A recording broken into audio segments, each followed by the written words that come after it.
It was important for us to really call attention to racist, xenophobic comments that the president made. Kalila Harris worked for Barack Obama as an advisor on education for Black Americans. She's also one of 149 African-American Obama staffers who co-signed this opinion piece published last week by the Washington Post, decrying what they call racist attacks on 4 congresswomen. As for calling Baltimore a disgusting, rodent-infested mess, Harris calls that a dangerous distraction. When you have someone who seems incapable of discussing policy, you then pivot and focus on other issues.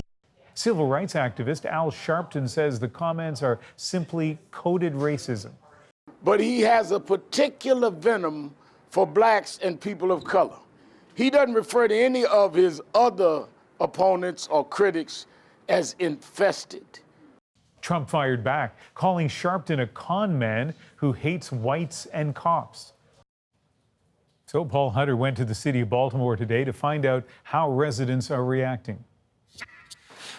On the streets of Baltimore, where pride in country is evident everywhere,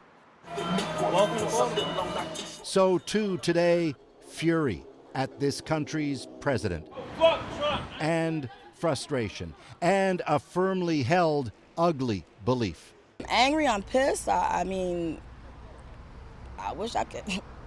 I'm just angry and pissed. I mean, it's wrong, it's inappropriate, you know what I mean? Do you believe your president is a racist? Definitely, at 100%. He's definitely a racist. It's hardly the first time Donald Trump has been labeled that way, but here today it came with a fierceness. When I think of Trump, I think of a man of no integrity, man. You know what I'm saying? No ethics, no morals. You know what I'm saying? No value to say the things that he say. He's a child. He's in a grown man's body. He think this is a game. It's not a game. Trump's branding of Baltimore as unfit for humans, infested with rodents, is widely deemed coded racism.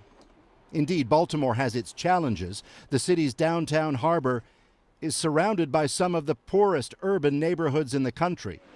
But that it's a mostly black city, specifically targeted by Trump with that phrasing, irks. When he uses words like infested, how does that make you feel? It makes me feel like he's targeting us.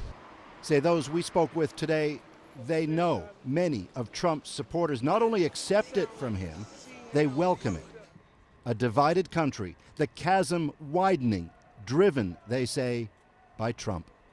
Disappointed, upset, hurt. I want him out of office, you know?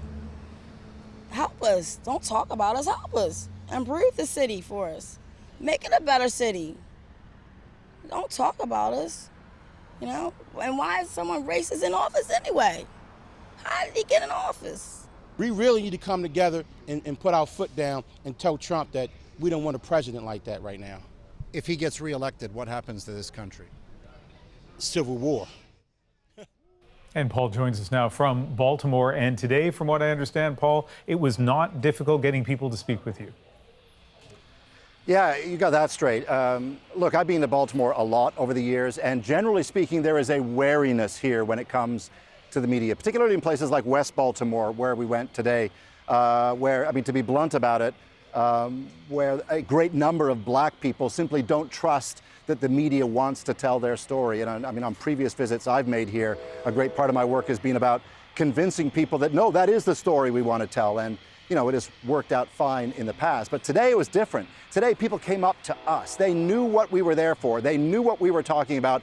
And they wanted to tell the world that Donald Trump isn't right for the job, that Donald Trump has got to go, that Donald Trump is a racist, and that they can't wait for 2020. On that aspect alone, Ian, it was a remarkable day.